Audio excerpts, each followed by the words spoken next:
everybody, welcome to this week's podcast. No special announcements this week, so let's jump in and see what's been going on. First up, the creator of the 32X Doom remake, called Doom Resurrection, has just posted a new update, as well as a whole guide talking about how they were able to create a game that worked on both of the SH2 processors, and basically created a document that gives you a better idea of how you might want to program for the 32X if you want to create your own homebrew, or if you're just a fellow nerd that wants to know a little bit more about how it works. So the updates that Vic posted to the game itself was a new exclusive port of the original map, added the skin face intermission background from the original game, and added a CD 32X Plus volume slider to the audio menu.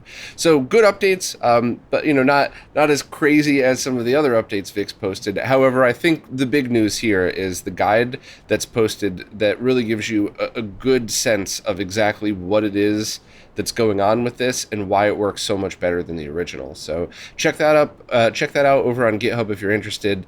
Maybe someday I'll be able to get Vic on the podcast to talk about this too, but we also have guests coming up fairly shortly that also want to talk about 32X stuff. So we'll have a pretty cool cast of characters coming up soon. But thanks, Vic, as always, and hopefully we can get you on here to talk a little bit more about this. If you have a JVC D-Series consumer CRT, you absolutely have to watch this video from Steve from RetroTech. Or if you're just a CRT nerd or fellow nerd, you probably would be interested anyway. However, Steve has found one of the options in a service menu that corrects the overpush of red. And one of the things that was common for TVs, I think even today, is that different manufacturers tuned their output to be a little bit different. I think Sony has notoriously always pushed a little bit hard on the blue side, and I guess for these TVs, JVC pushed a little bit on the red side. And if your eyes tend to favor one or the other, that's a good thing, I guess, but it's certainly not an accurate thing, as it changes the colors very slightly to the point where you can't really compensate in the main menus. You sort of kind of can, but you need to get into the service menus, and there is one setting here that really fixes it incredibly easy. So the other point I want to make is that if you're somebody that gets nervous poking around in service menus, as I am, this is not one to worry about. This is one of those very cool scenarios where you go in, you write down the original setting, you set it, you turn it down, and then you see what happens. If you don't like it, you go in and put it right back the way it was.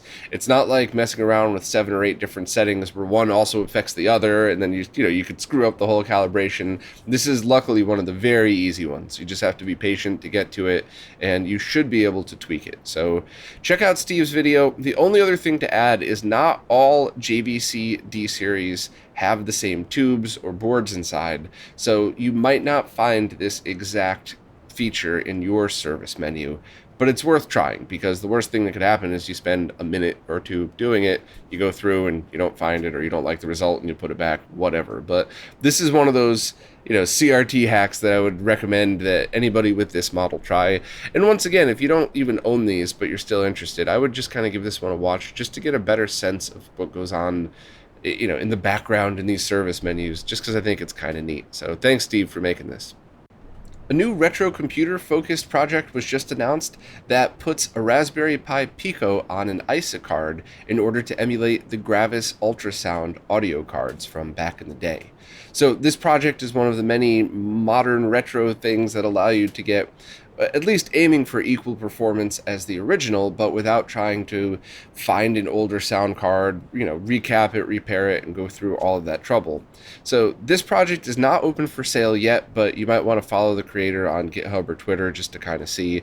And it essentially tries to go the distance and have features for MIDI out, as well as IRQ choices, proper driving of the signals, and basically try to make everything equal to or better than the original Gravis ultrasound cards.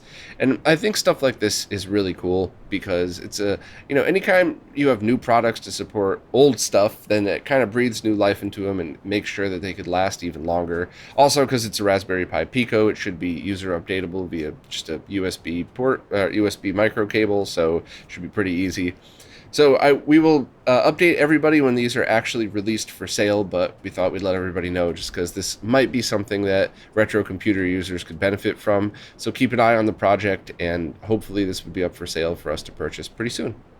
This week's podcast is once again brought to you by JLCPCB, and this week I want to go over again on how to order a stencil. So first, why would you want a stencil? Well, if you have a PCB with a lot of surface mount components on it, manually soldering each component is a giant pain and takes a lot of time. So if you have a reflow oven, or if you're really good with a hot air rework station, you could use a stencil to drag solder paste across just the SMD pads, use tweezers to place your components individually, and then just use heat to stick them to the board. Now, how to do that would require an entirely separate video, but if you know that that's something you want to do, and if that would make your life easier, all you have to do is drag your Gerber file the same exact way you normally would into JLCPCB's website, and then select all of your options and scroll down to the bottom to select a stencil. Then if you want, you could also say if you want just the top or bottom of the PCB, or if you want one stencil for each, which of course would add a little cost because it's making two different stencils, but that's all you have to do. Also, if you're like me and you've placed a PCB order but then forgot to make a stencil with that, you could also just have only a stencil made for you. The options are all the same as if you had added it along with the PCB. You just have to select top, bottom, or both, or one or two stencils. Also, while this does affect shipping, JLCPCB offers many different shipping options, ranging from incredibly affordable to expensive, but arrives very quickly. So absolutely whatever shipping options for your budget, wherever it is that you're located. I'm showing options from both US and Canada here, and shipping's never going to be a problem with JLCPCB. So that's it for this time, but check out my other JLC PCB segments and previous weekly roundups for more info on how to order PCBs, how to order PCB assembly, and more info on the company. A video was recently posted of Artemio's awesome panel at Retro World Expo talking about the 240p test suite and MD Fourier. And this is one of these things where even if you already use the 240p test suite, and even if you're more of a power user like we are, I still thought it was a really awesome talk. The questions afterwards are always great for these, and it's something that if you use it and you want to know more about it, I would strongly recommend listening to Artemio chat about it, because it gives a lot of perspective into things as to how it started, why it started, and all of that. So if you're interested, it's available right here to watch, and thanks to Artemio for doing these, and of course to Lance and Chris from Retro World Expo for allowing us to come and do all of this awesome stuff, and hopefully everybody enjoyed it as much as we did. Chris from Displaced Gamers just posted another awesome video about Teenage Mutant Ninja Turtles for the NES, and the focus of this one was how the jump code works. So if you press the A button and hold it, you jump the highest. If you tap it, you jump the shortest. But it gets a lot more interesting than that, even for people who aren't really into coding, or anybody who, like me, can't quite understand some of the in-depth stuff. But this one was really fascinating, and it painted a picture that maybe, just maybe, the developers of this game started testing it and developing it aiming for 60 frames per second, but maybe they just got so much slowdown that they dropped it to 30 frames per second, but forgot to compensate for a lot of the weirdness that goes along with it. And while I absolutely hate spoilers, that was a tiny bit of a spoiler, but hopefully that's enough to entice you to watch the video if you haven't already, because this was a pretty fascinating one. I loved the other Turtles one too, and especially if you've ever played this game, this is one that you're absolutely going to want to watch and just kind of sink into. So as always, thanks to Chris from Displaced Gamers for making these videos and putting the posts up here and wording them in a way that I could actually understand a good way to describe them to people. But this one I got, because this one I really sunk into, because I thought it was really cool. And maybe my guess is wrong, but it's still a pretty cool perspective and something to think about while you're watching the video. Another BlueRetro Kit was just announced, this time for the front-loading NES. And much like the one that Greg from Laser Bear opened pre-orders on a couple weeks ago, this one is no cut, no solder, and will work with any front-loading NES from any region, and also includes automatic wired controller detection. So just like the GameCube one, if nothing's plugged in, it just looks like your NES has no controllers plugged in, and you could sync your Bluetooth controllers, some of which can go as low as 6 milliseconds of latency total, which is pretty good, even for retro. That's something that many of us, I don't think I would ever detect half a frame of latency, especially if you're playing on a CRT. I don't think that would be possible for almost everybody. So as long as you use a good low latency Bluetooth controller, this would be cool. However, if you want to go through your casual gaming and have fun with a wireless, but then you just plug in your wired, it switches over to that, back to zero latency, and then you could kind of go from there to just play normally. So I love stuff like this. No pre-order listings yet. This is more of a product announcement. And while we normally like to try to talk about this stuff when pre-orders happen, this was a cool project that I thought people might want to know about. So definitely check out Andrew's post if you want more info, but this would be pretty cool for people that want wireless controller stuff for front loaders. And I'd also like to see where else this could be integrated into and what other interesting ideas people might come up with. A good friend of mine had an idea a couple years ago of taking something like Bluetooth or RF wireless controllers for something like the Twin Famicom that has the slots for controllers to sit in, and adding wireless kits into those. So who knows, maybe something like this could be integrated in, and maybe somebody could work on wireless charging for Famicom and Twin Famicoms, because you sit those controllers right in. Who knows, maybe something cool could come out of that. But anyway, that was just me kind of pontificating about other nerdiness. If you want more info about this project, check out Andrew's post and we'll let you know when they go up for sale. Developer Grieverheart has just released a Pokemon Mini FPGA core for the Mr. project. So the Pokemon Mini was something that I didn't even know about until we wrote about it here on RetroRGB, but it was a little handheld console that played different Pokemon games. And it's kind of interesting, and so is the core, because the Pokemon Mini's display is designed to refresh at 75 Hz, which is a lot higher than most Mr. cores. So this core uses different methods to output video at 60 Hz, and it supposedly looks pretty cool. Much like the Game Boy cores, there's some frame blending effects that make flickering visuals look a little bit more like they would on the original console's LCD. And the zoom setting is really more for analog output, because the default settings still fill the HDMI output okay. You do need an SD-RAM module, but any size will work, and there's currently no IR communication support, so I guess to emulate multiple Pokemon Minis. So this is very cool. I love to see even the weird and obscure stuff moved over to FPGA, because it's just one more step towards preserving these things. And I'd also kind of be interested in how something like a 75 Hz screen would work with 120 Hz monitors, and especially ones with FreeSync and all of that stuff. Is it possible to run one of these at 75 Hz? Are there CRTs out there that would do that easily? I definitely remember in the VGA CRT era, you could get them running at many different refresh rates. So I'd love to hear anybody's thoughts about how this might be made to work in different ways, just kind of for fun. But anyway, if you're interested, check out Alex's post, and if you want a little more info on the Pokemon Mini, check out the video here that's embedded in for a bunch more info. So while I was at Retro World Expo, I wanted to grab as many people as I could and sit them down and do like a fun, short podcast with them.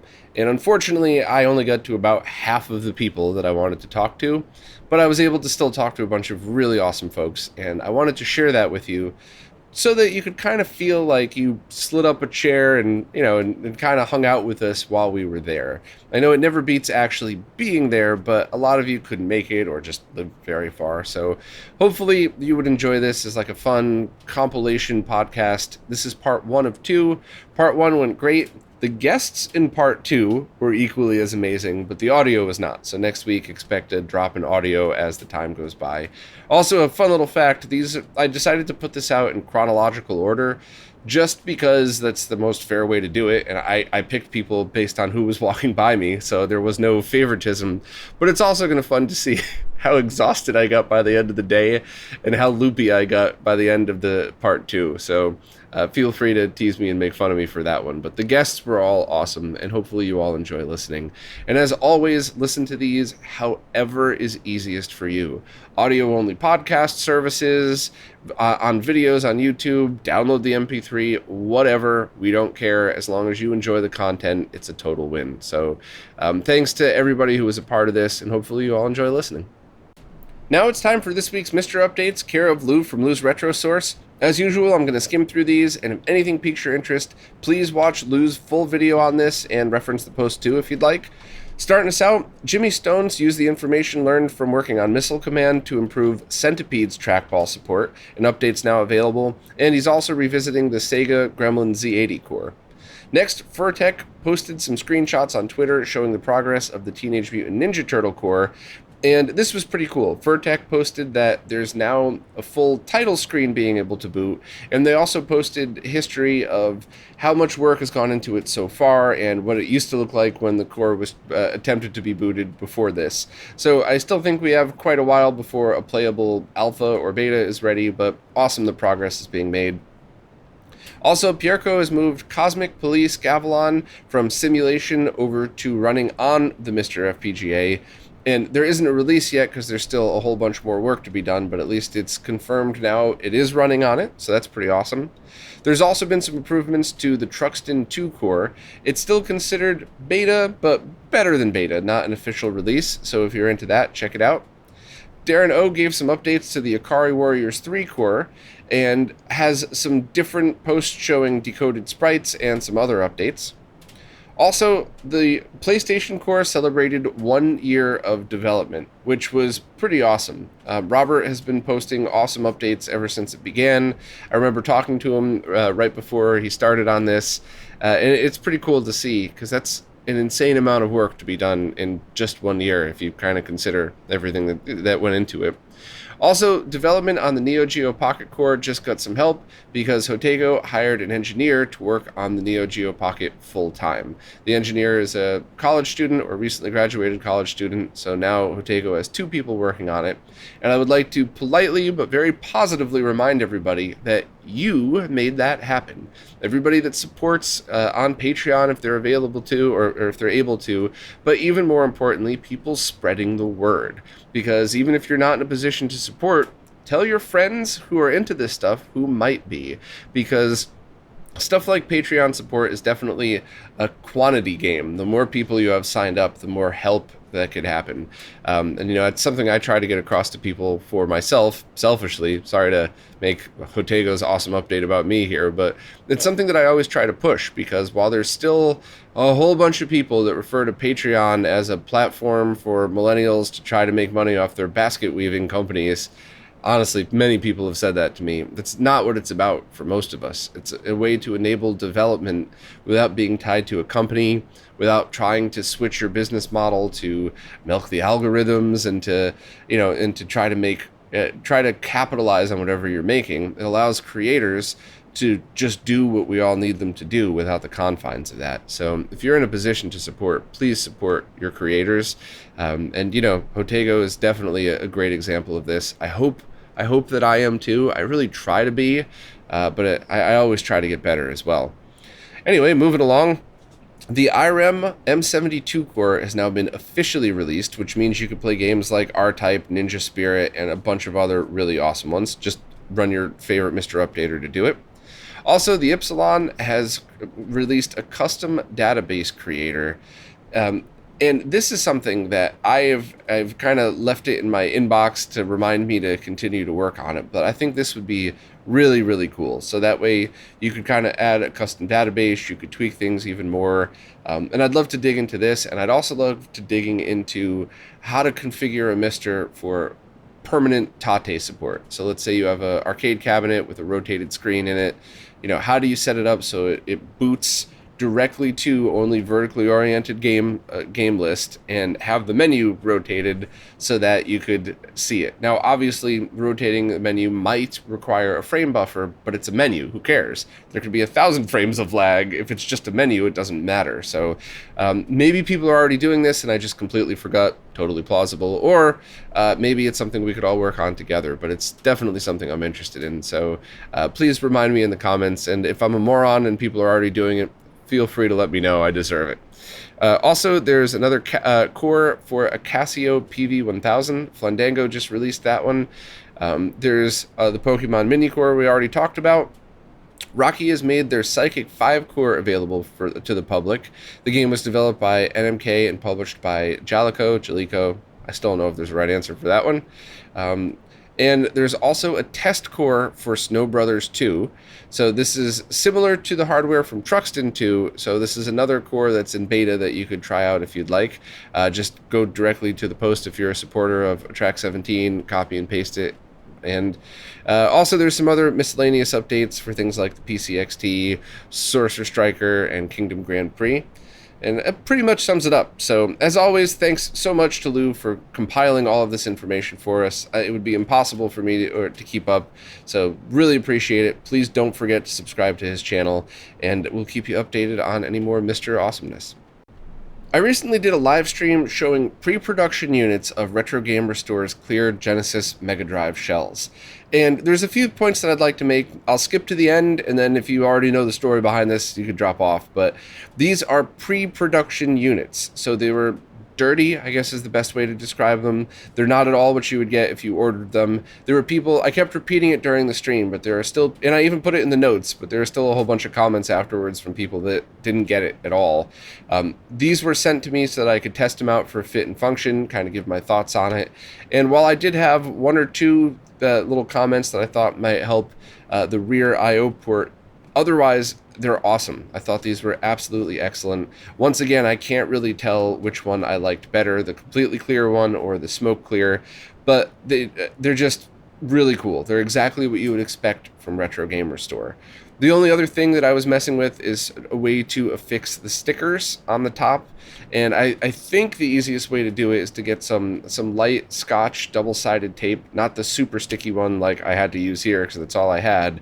And you use the guide that Retro Game Restore sells, and then you line that up with a double-sided tape on top of it, and you pull it back off, and then you use the guide to put it on. I think that method that I did at the end is going to be the easiest for everybody. But once the production shells arrive, I probably won't do another live stream, but I'll definitely do a social media post and then probably another follow-up on RetroRGB just to show everybody. But overall, I mean, these are just exactly as awesome as I had hoped. They're really cool, and if you're into this stuff, definitely check it out. Now, if you've already heard of the Retro Game Restore shells and you understand what they are, you could drop off right now. I have some more rambling after this, but nothing super important. But I do absolutely need to remind people who might not be familiar with these why they're so expensive. These are high-quality molds that get you equal to or better than the original plastic. Better than maybe because the materials won't yellow over time, but equal to in the strength and the durability of them.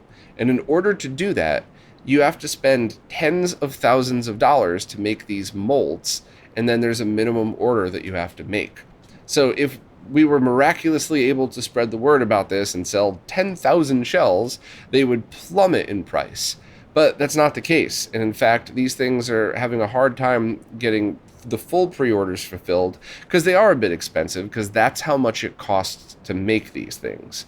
Now, saying something like, they look cool, but that's too much money for me to spend is 100% fair. Saying, I don't like them, I like the originals better is also fair. Those are just opinions, and I'm totally cool with that. Saying these are a ripoff or overpriced is just flat out wrong. It's inaccurate. That's not an opinion, you're wrong. And I want to make sure to always get that point out, because there's always people that just go in and go, they're how much? That's insane. Why would anybody spend that? It's exactly like saying, wait, how much more is an Acura than a Honda? That's crazy. I wouldn't. It's the same car. It's not. It's not. And if it's important to you, you're willing to spend that extra money. And if it's not, that's totally cool.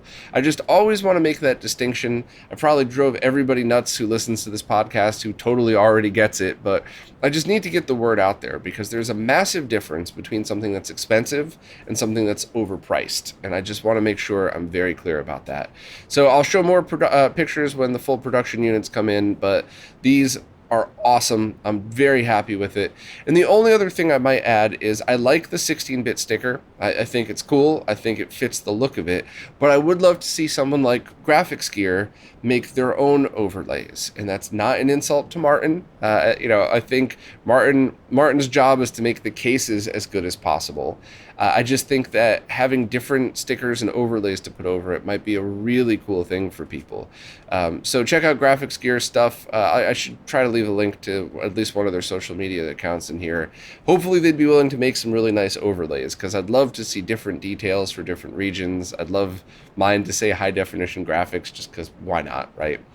So if you're into this stuff, check out the live stream. If you just wanted a basic overview, I think this 5-minute blurb probably covers everything that you would need to know about it. And hopefully these will be released to the public soon, and I'm really looking forward to seeing the final production versions. Before I go, I just want to let everybody know that I am still struggling to catch up from all the preparation and the crazy weekend at Retro World Expo. I had such a good time, but that did set me back quite a bit. So if you've messaged me or if you're waiting on me for something, I'm sincerely sorry. I did not mean to blow you off. Please feel free to ping me again if I'm not getting back to you. I'm trying to catch up, but there's a lot going on. And on top of that, I'm trying to work on another fun video in the background, kind of a quick review of a product that many of you might be interested in, modern and retro. Modern Vintage Gamers posted a couple of really awesome videos. John from Digital Foundry did a whole thing on the Last of Us Part 1 for PS5. There's a lot of really awesomeness going on, and I'm going to respectfully try to catch up with... I'm going to start with the creators that probably need a little bit more help. With all the love and respect to Digital Foundry and Modern Vintage Gamer, they're doing just fine on their own. So we're trying to help hype up the people that kind of could use a little bit of a little bit of signaling just to show people the products and the stuff that they have out. But we're going to try to get back on track and then just get back into the swing of normal posts. So if you think we missed anything, politely let us know in the comments, and I'll try to write it up. The only other thing to note is that YouTube's still pretty strict with posting links in comments. So posting a description's best. Like, hey, did you see the new Digital Foundry video about The Last of Us Part 1 on PS5? That will go through, but just posting a link to the YouTube video probably won't. So you might want to just keep that in mind. But anyway, as always, thank you to everybody who watches, listens, plays nicely in the comments, and especially thank you to anybody who supports in any way possible, because it's you who's keeping all of this going. The podcast, the website, all of the crazy stuff that goes on behind the scenes, everything is all because of you. So thank you all so much, and I'll see you next week.